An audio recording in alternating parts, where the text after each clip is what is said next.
If you have any question, you can write in the chat box. Okay, ma'am. Please go ahead. Start. Uh, A very good morning to one and all. I welcome our speaker, respected Professor Y.K. Sharma sir, uh, and all the attendees in the today's lecture series. A special welcome to all the members of the organizing committee, Dr. Adarsh Pandey ji, Dr. Ramesh Chandra ji. I welcome all the participants. A warm welcome to all the participants. Before inviting Professor Y.K. Sharma, I want to introduce him with these words. Professor Dr. Y.K. Sharma is retired as head Department of Botany, Lucknow University. He has 37 years of research and teaching experience. He has published more than 102 research papers in reputed national and international journals and guided 32 PhD students. He was postdoctoral research fellow in molecular biology for 5 years in USA from 1995 to 2000 and visiting research fellow in USA in 2007 and 2010. He has done many research projects. Presently, he is the principal of C.V. Gupta PG College of Agriculture, Lucknow. He has published one book also and edited chapters in many books. With this brief introduction, I now hand over to Professor, our respected Professor Y.K. Sharma sir, to deliver his talk on career in science. Over to sir.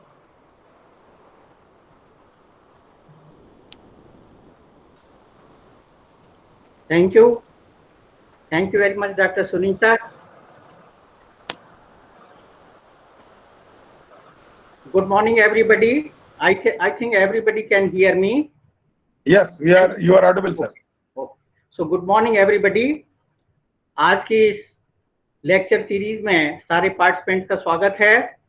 सबसे पहले मैं धन्यवाद दूंगा doctor आदर्श पांडे का, जिन्होंने मुझको ये मौका दिया कि मैं पार्टिसिपेंट्स के साथ में इंटरेक्ट कर सकूं, और साथ में डॉक्टर सुनीता वर्मा का, जो हमारे साथ इस समय जुड़ी हुई हैं, जिन्होंने मेरा इंट्रोडक्शन दिया, जो एसोसिएट प्रोफेसर हैं बॉटनी की क्राइस्ट चर्च कॉलेज में, और जो को कन्वीनर हैं इसके प्रोग्राम लेक्चर सीरीज के डॉक्टर रमेश चंद्र साहब, जो हेड हैं जोलॉजी डिपार्टमेंट के एसएस कॉलेज में। मैं उन सबका बहुत ही आभारी हूं। और साथ में ये जो सोसाइटी के प्रेसिडेंट हैं आदर्श जी, और उस सोसाइटी की तरफ से ये प्रोग्राम कर रहे हैं, और एक प्रज्ञा परिषद भी इसमें जुड़ी हुई है, मैं सभी लोगों का बहुत आभारी हूं। और पार्टिसिपेंट्स में कहीं डॉक्टर रविंद्र राघव जुड़े हुए हैं, डॉक्टर निशा राघव जुड़ी हुई हैं, उनका भी मैं अभिनंदन करता हूं और उनका धन्यवाद देता हूं कि वो लोग भी समय निकाल के इस लेक्चर सीरीज में जुड़े हुए हैं। So I am really grateful for the organisers, जो इतने हार्ड टाइम में भी स्टूडेंट्स को हेल्प आउट कर रहे हैं थ्रू दी वेबिनार्स, क्योंकि इस समय लॉकडाउन वाली सिचुएशन में this is only the way we can send our whims और our knowledge to the students only through webinar. तो ये वेबिनार माध्यम के थ्रू जो आप लोगों ने ये लेक्चर सीरीज चला रखा है, मैं इसके लिए आपकी बहुत ही प्रशंसा करता हूं, और आपके जो एफर्ट्स हैं इसका भी मैं बहुत ज्यादा प्रशंसा करता हूं दिल से। मुझको डॉक्टर आदर्श पांडे जी ने कहा कि आप फिजियोलॉजी का लेक्चर दे दीजिए या मॉलिक्यूलर बायोलॉजी का दे दीजिए। आई एम रियली सॉरी, मैंने उनका आदेश नहीं माना, हालांकि उनका मेरे ऊपर अधिकार है पूरी तरह से। मैंने कहा कि एक अलग तरह का लेक्चर हम अपने पार्टिसिपेंट्स को देंगे, तो आई चोज दिस टाइटल, ये साइंस, कैरियर इन साइंस करके। तो इसमें मैं थोड़ी सी बातें पार्टिसिपेंट्स को, खासतौर से जो हमारे यंग स्टूडेंट्स हैं, साइंटिस्ट हैं, बडिंग साइंटिस्ट हैं, उनके लिए थोड़ी सी स्लाइड के माध्यम से अपने मैसेज को कन्वे करूंगा, और इसके बाद मैं थोड़ी सी स्लाइड दिखाऊंगा कि हम साइंस में क्या कर सकते हैं, और साइंस को ही हम अपना क्यों कैरियर चूज करें। तो उससे रिलेटेड भी कुछ स्लाइड आपको दिखाने की कोशिश करूंगा। तो thank you very much. May I share the screen please? Sure sir, sure.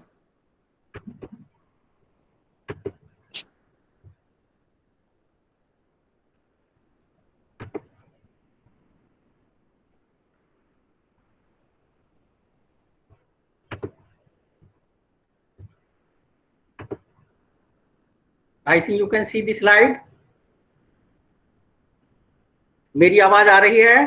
Yes, sir. Everything is fine. Please go ahead, sir. Thank you very much. Thank you, sir.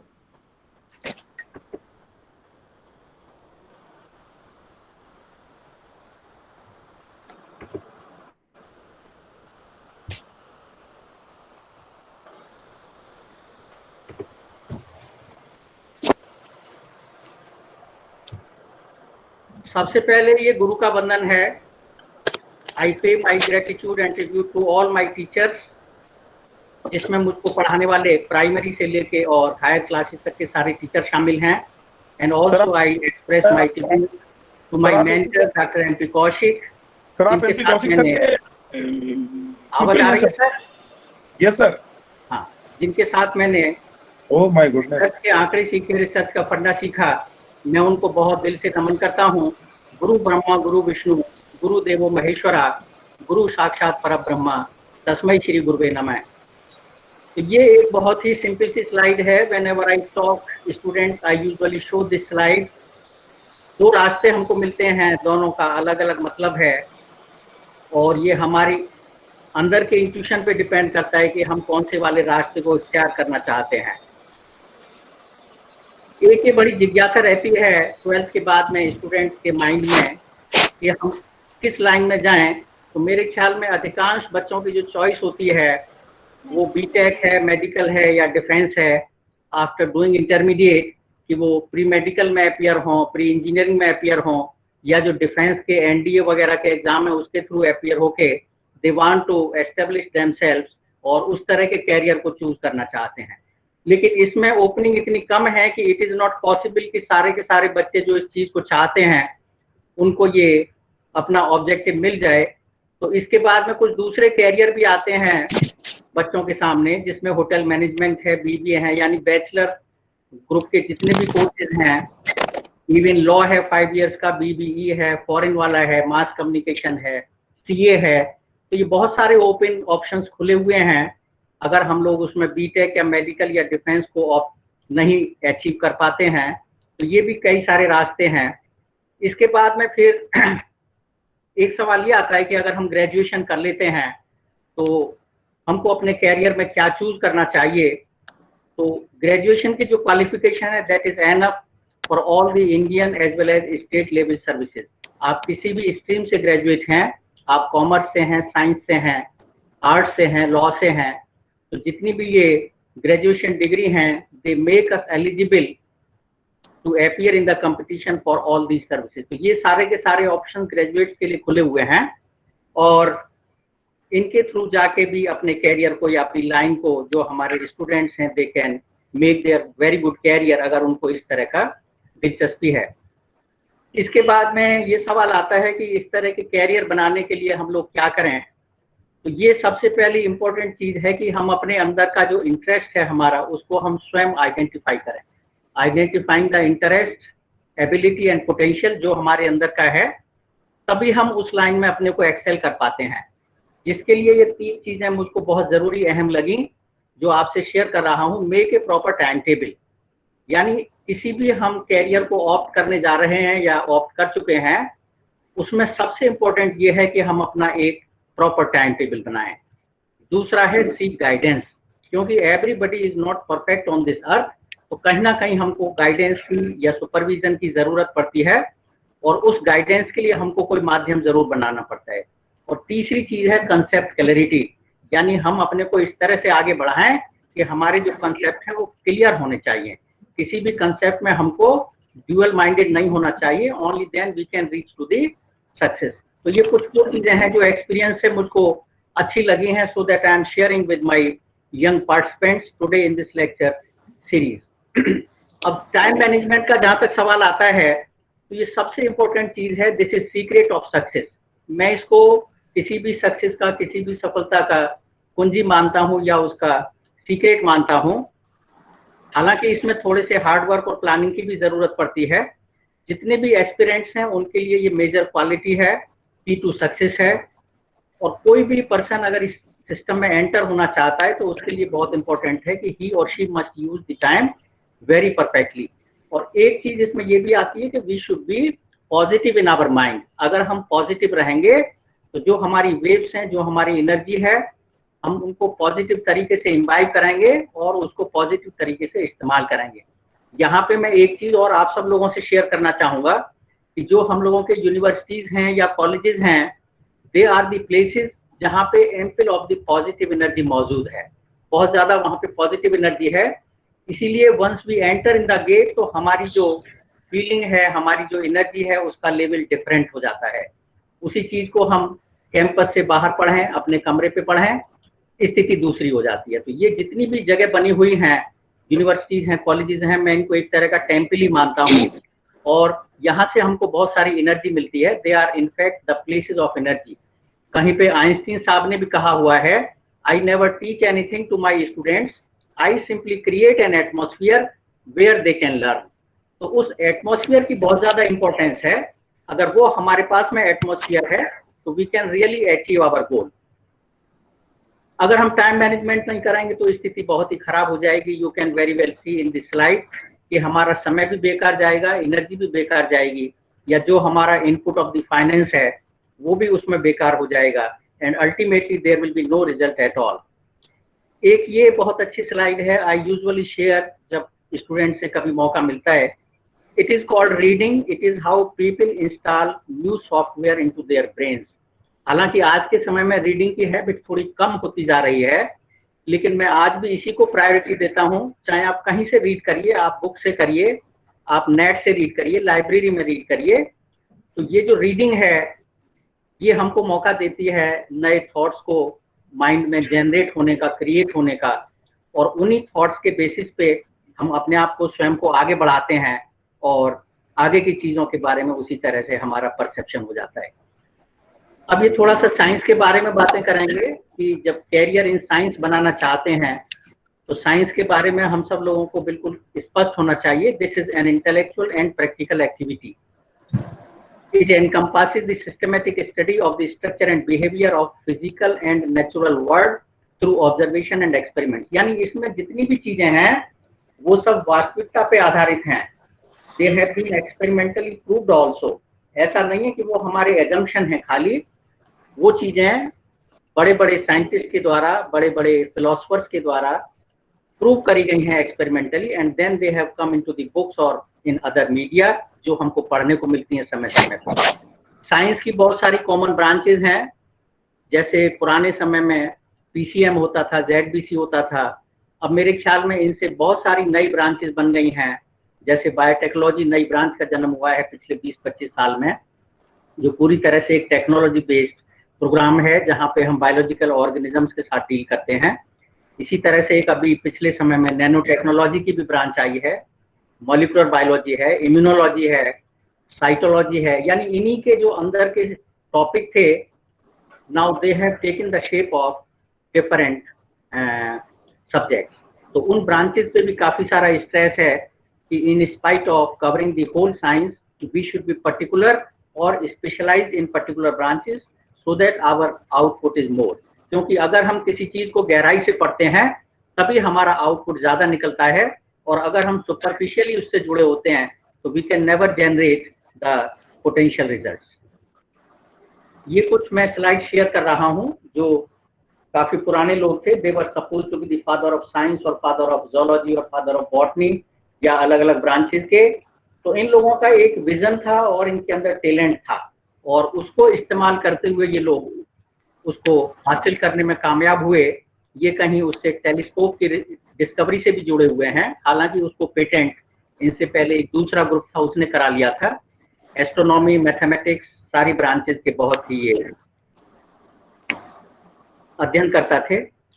हम लोगों की बायोलॉजिकल साइंस में इसी तरह से Gregor Mendel का नाम आता है। आप लोगों को याद होगा कि ये बेसिकली उसमें चर्च में मॉन्क थे, he used to work as priest. इनके फादर भी वहीं पे थे, लेकिन इनको इंटरेस्ट था टीचिंग में और थोड़ा सा रिसर्च में। तो वहाँ पे पी के जो फ्लावरिंग पी है उसके पौधे लगे रहते थे, उनको देखते थे। And you very well know कि किस तरह से he could design 3 different laws, जिसमें डोमिनेंस का है, इंडिपेंडेंट असॉर्टमेंट का है और सेग्रीगेशन का है। तो लगभग 200 साल पहले की बात है। वी शुड रियली अप्रिशिएट कि किस तरह से इनका विजन होते हुए और इन्होंने जेनेटिक्स के रूल्स को बनाया। हालांकि कॉल्यूटर साहब का भी नाम आप पढ़ते हैं जिन्होंने टबैको में इस तरह के एक्सपेरिमेंट किए थे, लेकिन वो उनको एक्सप्रेस नहीं कर पाए थे। इनके बाद में और दूसरे लोगों ने इनके काम को रिकॉग्नाइज किया। एक ये दूसरी टीम है राइट ब्रदर्स की। तो यू शुड रियली इम्बाइब कि किस तरह से जो हमारा विजन है या टैलेंट है वो हमको डिस्कवरी या इन्वेंशन की तरफ ले जाता है। बेसिकली ये दोनों लोग अमेरिका में डेटन नाम के शहर में साइकिल ठीक करने की शॉप चलाते थे, लेकिन इनके माइंड में धीरे धीरे ये आया कि जैसे ये चिड़िया आसमान में उड़ती हैं, अगर इसी तरह से हम साइकिल में कोई पंख लगा दें और उसका जो वेलोसिटी है बहुत ज़्यादा कर दें तो हो सकता है कि वो साइकिल भी उड़ने लगे। और उसी बेसिस पे इन्होंने बहुत ही प्रिलिमिनरी टाइप का एक प्रयोग किया। साइकिल में इन्होंने फाइबर के या उस समय पे जो भी मटेरियल अवेलेबल रहे होंगे बहुत हल्के वाले विंग्स लगा दिए और नीचे इन्होंने साइकिल को इतना ऊंचा उठा दिया कि ये उसको हाथ से तेजी से घुमा सके। जब उसकी वेलोसिटी एक लिमिट से ज्यादा पहुंच गई तो वो साइकिल हवा में उठने लगी। इसी बेसिस पे इन्होंने फिर एक इंजन लगा के ये एरोप्लेन बनाया जिसका मॉडल आप लोग देख रहे हैं, और ये काफी ऊंचाई तक इंजन की पावर की वजह से उड़ गया। और अनफॉर्चुनेटली इन दोनों की डेथ भी एरोप्लेन क्रैश में हो गई, क्योंकि इनको उम्मीद नहीं थी कि ये ऊपर चढ़ने के बाद में कभी इसमें गड़बड़ हो सकती है। तो दिस वाज रियली अनफॉर्चुनेट। तो आज भी अगर हम एरोप्लेन की बात करते हैं तो we first talk about Wright brothers. इसके बाद में और दूसरी कंपनियां आई, they took the same basis, और आज हमारे पास में पूरे विश्व के पास में बहुत तरह तरह के लग्जूरियस एरोप्लेन्स अवेलेबल हैं, छोटे साइज के, बड़े साइज के। तो you can very well imagine कि किस तरह से हमारी जो कल्पनाएं हैं या हमारा विजन है वो एक आउटपुट की फॉर्म में हमको पॉजिटिव तरीके से सामने आता है, जिससे कि काफी सारे मानव के काम होते हैं और उसका जीवन आसान हो जाता है। How to proceed in science and research, यानी इसमें हम किस तरह से आगे बढ़ें, तो ये एक बहुत बड़ा क्वेश्चन हमारे सामने आता है जब हम लोग एमएससी में आते हैं या एमएससी करने के बाद में चारों तरफ देखते हैं। तो ये आप सब लोगों को मालूम है कि need is the mother of invention और डिस्कवरी, यानी जब हमारी जरूरत होती है तो उसी हिसाब से हम रास्ते निकालते हैं। एक बहुत पुरानी कहावत है, cross the bridge when it comes, लेकिन मैंने आज के समय में महसूस किया कि वो कहावत अब उतनी प्रैक्टिकली लागू नहीं हो पा रही है, क्योंकि किसी भी प्रॉब्लम को फेस करने के लिए हमको वेल इन एडवांस तैयार होना पड़ता है। जैसे एक छोटा सा एग्जाम्पल, हम लोग इंडस्ट्री खोलते चले गए, हम लोग शहर बसाते चले गए, लेकिन इसमें क्या हुआ कि जो हमारा एनवायरनमेंट था वो डिटीरिएट होता चला गया, और आज स्थिति ये हो गई कि सारा का सारा एनवायरनमेंट पॉल्यूटेड हो गया, और हमने नहीं सोचा कि इस पॉल्यूशन को हम कैसे दूर करेंगे। तो हमको साथ साथ ये भी सोचना चाहिए था कि अगर इंडस्ट्री डेवलप हो रही है तो इससे होने वाले पॉल्यूशन को हम किस तरह से कम कराएंगे या किस तरह से उसको रिसाइकिल करके चीज़ों को ठीक बनाएंगे। और एक दिन इतनी बड़ी समस्या आ गई कि गवर्नमेंट को एनवायरनमेंट लॉ बनाना पड़ा, एनवायरनमेंट प्रोटेक्शन एक्ट बनाने पड़े, और काफ़ी सारे स्ट्रिक्ट रूल्स एंड रेगुलेशंस के थ्रू उनको लागू किया जा रहा है, जिससे कि आगे इस तरह की दिक्कतें ना हो। तो कोई भी समस्या है या कोई भी हम काम करते हैं, वेल इन एडवांस हमको उस पर सोचने की ज़रूरत है कि इसके रिपरकशंस क्या होंगे, और उनके लिए हमको तैयार रहना है, और उनके समाधान भी पहले से हमको ढूंढने पड़ते हैं। Most of the discoveries are made out of it. आप लोग उनका कोक वाला स्टीम इंजन बहुत अच्छी तरह से जाने हुए हैं।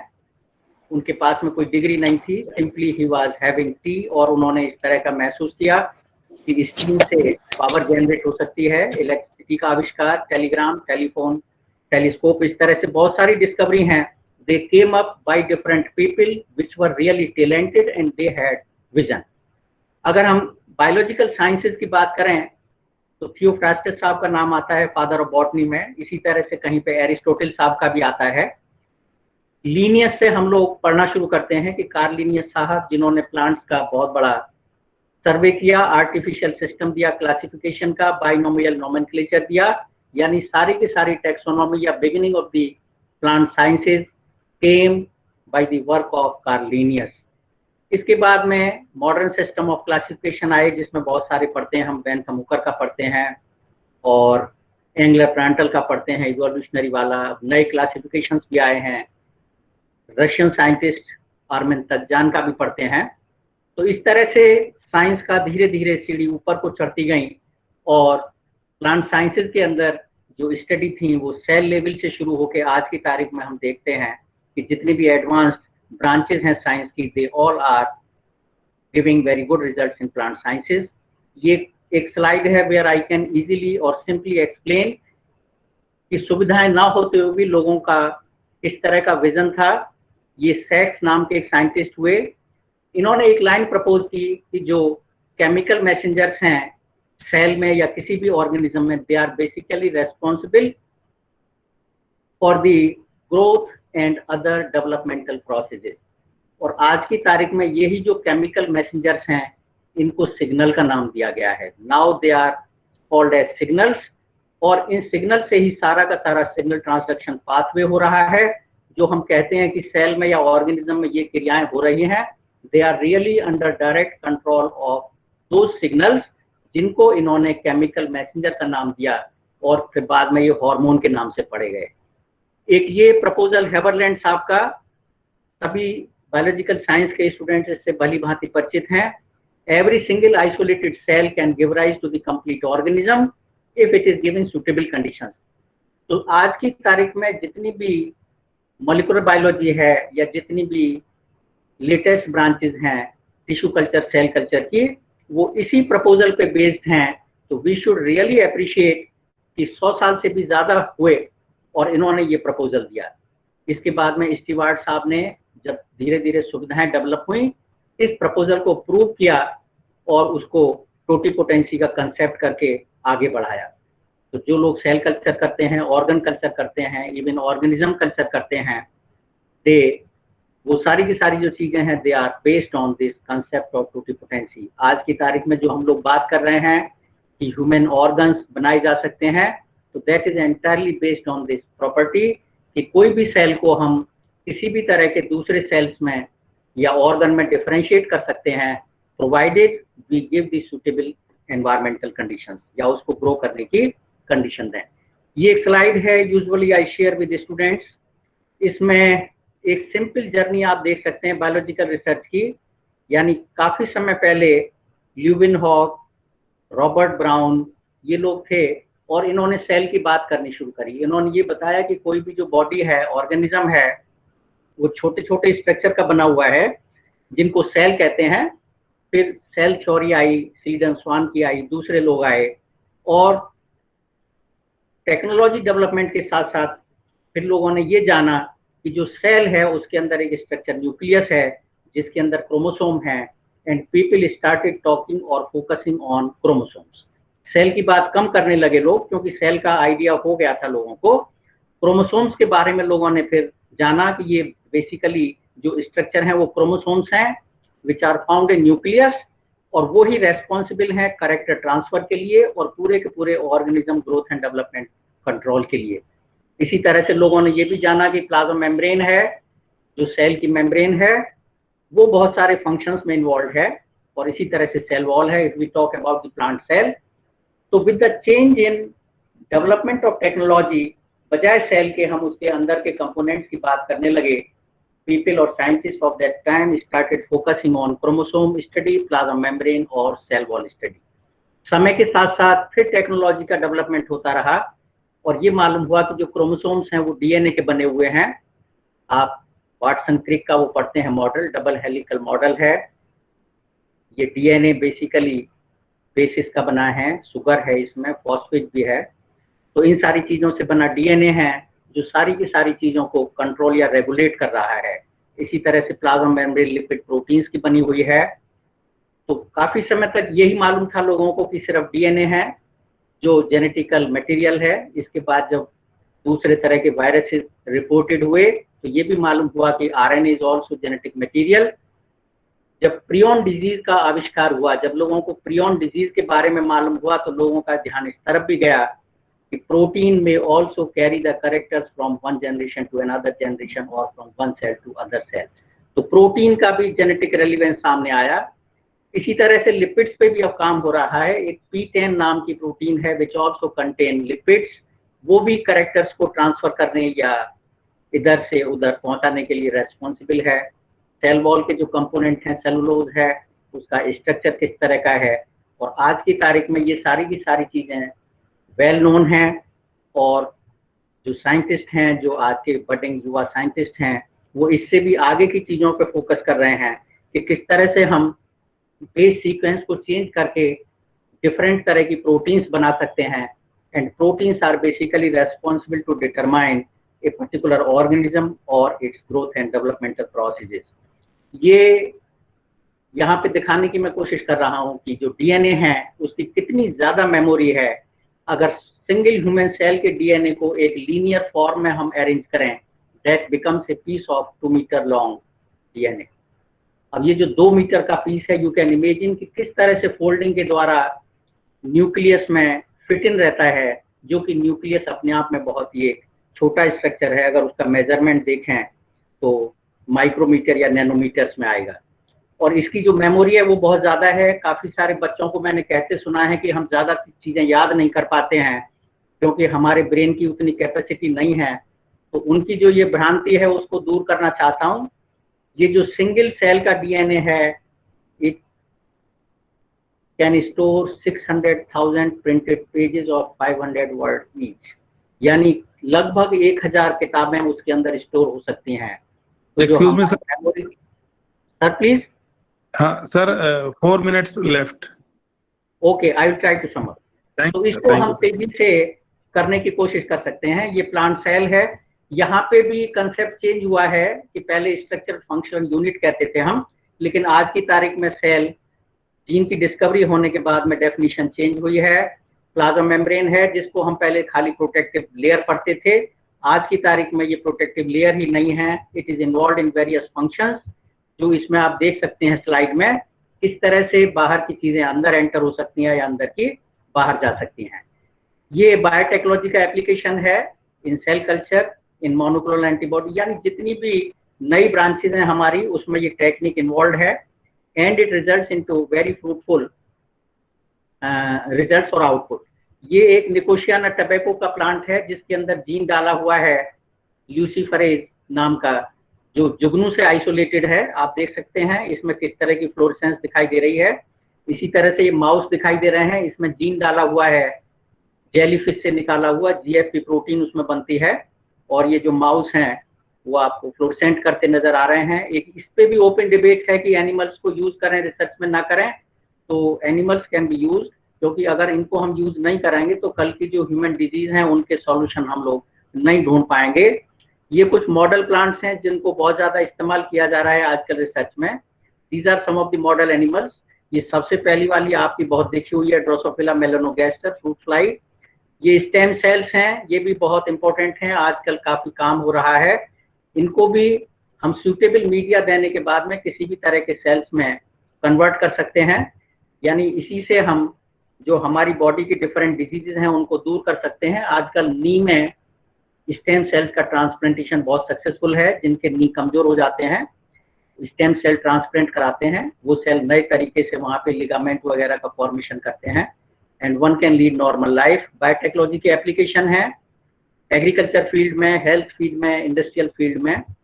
बायोडाइवर्सिटी में भी इसका इस्तेमाल है। People can also make career in biodiversity. हम लोग काफी वरीड हैं कि एनिमल और प्लांट्स का लॉस ना हो because of the change in environmental conditions.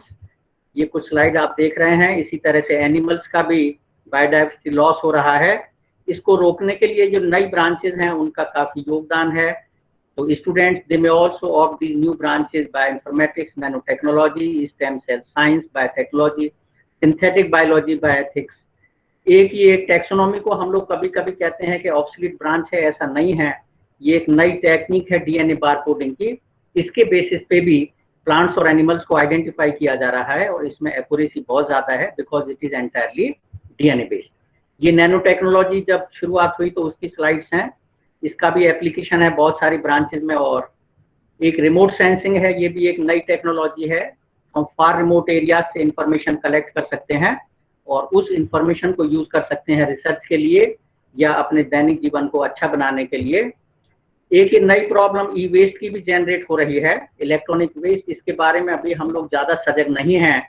May be after couple of years ये प्रॉब्लम भी इतनी ज्यादा हो जाएगी कि हमको इसके निस्तारण के लिए भी सोचना पड़ेगा। तो we need to be aware about it. एक ये स्लाइड आप लोगों से स्पेशली शेयर करूंगा कि साइंस में कैरियर हम चूज करें तो क्यों करें, यानी ये एंटरप्रेन्योरशिप देती है हमको और सेल्फ डिपेंडेंस देती है। बाय स्टडिंग दिस साइंस में, हम यहाँ पे बायोलॉजिकल साइंस का एग्जाम्पल दे रहे हैं, तो इसमें हम फिशरी का काम कर सकते हैं, पोल्ट्री का बी कल्चर कर सकते हैं, फ्लोरिकल्चर कर सकते हैं, बोनसाई कल्चर कर सकते हैं, मशरूम कल्चर कर सकते हैं, ऑर्गेनिक फार्मिंग। तो ये सारी की सारी चीजें, if somebody is read with this science, तो इन वाले प्रोफेशन को ऑप्ट कर सकता है, and they are really very good for the human welfare as well as for our financial meet outs. जैसे कि आज के कोविड वाले समय में हम लोग काफी दिक्कत में हैं, तो these are some of the options. एक इस तरफ भी हम लोगों का ध्यान जाता है कि जो प्लांट्स हैं उनको कैसे यूज किया जाए पॉल्यूशन दूर करने के लिए। तो घर के अंदर लगभग 5 गुना पॉल्यूशन होता है बाहर की हवा से, तो कुछ एयर प्योरीफाइंग प्लांट्स लगा सकते हैं। इन प्लांट्स का भी मार्केटिंग वैल्यू बहुत ज्यादा है। ये कुछ बोनसाई हैं, we can indulge in this profession, और बोनसाई की कीमत बहुत ज्यादा होती है, जितने पुराने लगभग 10-10, 20-20 हजार रुपए इनकी कॉस्ट है। ये बोगनविलिया का है, बहुत आसानी से बन जाता है। ये फाइकस का है, बरगद का कहिए, पीपल का कहिए, इसकी भी बहुत लंबी एज होती है। हर्बल ड्रग्स में जा सकते हैं, this is also a challenging burning field. Gardening में जा सकते हैं। Lucknow is hub for different institutes, तो जो पार्टिसिपेंट्स आज इसको सुन रहे हैं, they are very welcome to visit Lucknow, and any time they can go to these institutes, और काफी सारी चीजें वहां पे कि ये इंस्टीट्यूट क्या कर रहे हैं, क्या काम इसमें हो रहा है, उसको जान सकते हैं। मे आई हैव अनदर 5 मिनट्स, अगर समय हो तो डॉक्टर आदर्श जी दोनों क्लिप चला दीजिए एक एक करके, if the time permits. Doctor Adarsh ji, can you please play 2 small clips of 5 minutes? Ishwar,